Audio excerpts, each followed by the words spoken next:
গতকাল সন্ধ্যাবেলা তারা মাইকিং করেছে, হুমকি দিয়েছে কোনো দোকানপাট খোলা যাবে না, কোনো ব্যবসা প্রতিষ্ঠান খোলা যাবে না, মানুষের রুটি রুজিতে তারা টান দিয়েছে।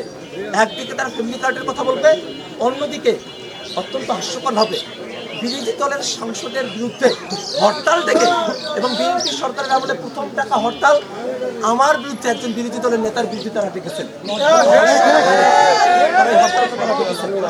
আজকের দিন তারা হরতাল ডেকেছেন, যদিও পরে প্রত্যাহার করেছেন, কিন্তু এই যে তারা হরতাল ডাকল এটা কোনোভাবে একটা সরকারি দলের চরিত্রের সঙ্গে এটা যায়।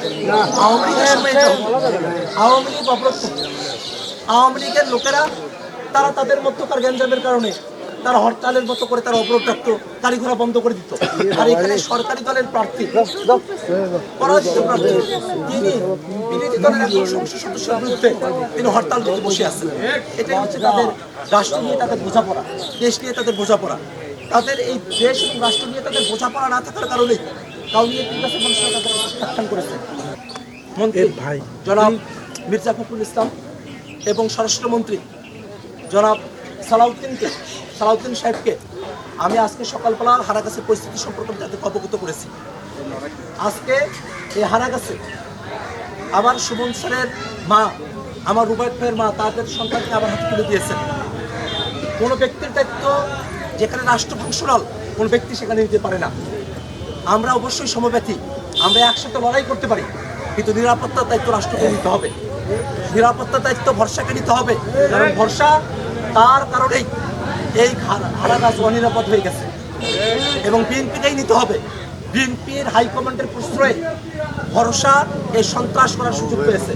এই সন্ত্রাসী ভরসা এবং ভরসার সন্ত্রাসী বাহিনী তাদের প্রত্যেককে আইনের আওতায় নিয়ে আসতে হবে। অত্যন্ত দুর্ভাগ্যের বিষয়, 10 দিন হয়ে গেছে এখনো পর্যন্ত হারাগাছ পুলিশ অথবা রংপুর জেলা এবং মহানগরের পুলিশ বা আর্মি তারা কোনো সন্ত্রাসীকে এখনো পর্যন্ত গ্রেপ্তার করতে পারে নাই। আমি অত্যন্ত দুঃখের বিষয়, আমার হারাগাছের নেতাকর্মীরা 10 দিন তারা তাদের বাড়িতে আসতে পারেনি। যারা তাদের বাড়িতে আসতে পারছেন না তারা কিভাবে থানায় গিয়ে মামলা দায়ের করবেন? তারা আজকে এসেছেন এবং তারা মামলা করার প্রস্তুতি নিচ্ছে, কিন্তু নির্বাচন তো সময় ছিল 13 তারিখ তো নির্বাচনী আচরণবিধির আওতাধীন দিন। সেই দিন যে সহিংসতা, সেই সন্ত্রাস, ভরসা এবং বিএনপির সন্ত্রাস, সেই সন্ত্রাস কিন্তু সেদিনের আইনে, অর্থাৎ নির্বাচন কমিশন যখন দায়িত্বে তখনকার আইনেই তো তাদেরকে তখন গ্রেপ্তার করার কথা। ম্যাজিস্ট্রেটরা তখন ঘুরছিলেন। আমরা দেখেছি এই যে প্রশাসন, বাংলাদেশের প্রশাসন, তারা সবসময় যারা ক্ষমতাসীন দল তাদেরকে কিভাবে তুষ্ট রাখা যায় সেদিকে তাদের মনোযোগ থাকে।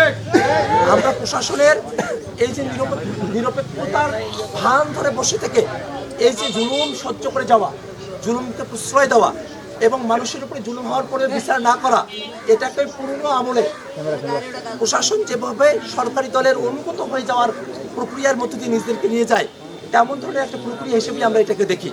তারপরেও আমরা প্রশাসনের ভাইদের কাছে, প্রশাসনের কর্তাদের কাছে, পুলিশ বাহিনীর কাছে, আর্মির কাছে আমরা বিনীত কণ্ঠে আহ্বান জানাবো, এই হারাগাছে ভরসার সন্ত্রাসী বাহিনী যেসব বাড়ি ঘরে হামলা করেছে সেসব বাড়ি ঘরে হামলার বিচার তাদেরকে করতে হবে, সন্ত্রাসীদেরকে গ্রেফতার করে আইনের আওতায় আনতে হবে। একই সাথে যে ক্ষয়ক্ষতিগুলো হয়েছে সে ক্ষয়ক্ষতিগুলোর ক্ষতিপূরণ প্রদান করতে হবে। হারাগাছের পরিস্থিতি দেখলেই আপনারা বুঝতেছেন যে বিএনপি একদিকে ফ্যামিলি কার্ডের কথা বলবে, ভরসা একদিকে শাড়িলুঙ্গি বিলাবে, অন্যদিকে মানুষের ঘর বাড়ি তছতছ করে দেবে, লুটপাট করে নিয়ে যাবে। আনন্দ নিচে আমরা এই সন্ত্রাসের বন্ধ চাই, সেজন্য আমাদের পরবর্তী কর্মসূচি থাকবে। আমরা আজকে আমাদের নেতাকর্মীরা আসতে পেরেছেন, তারা যদি পুলিশের তরফ থেকে অভয় পান, খুব অল্প সময়ের মধ্যেই আমাদের যাদের বাড়িঘরগুলো ক্ষতিগ্রস্ত হয়েছে, যাদেরকে মারধর করা হয়েছে, যাদের বাইকগুলো ভাঙা হয়েছে এবং চুরি করা হয়েছে, তারা অল্প সময়ের মধ্যেই ফরমালি এফআইআর দাখিল করবেন। মামলার কার্যক্রম আমাদের তরফ থেকে আমরা শুরু করব।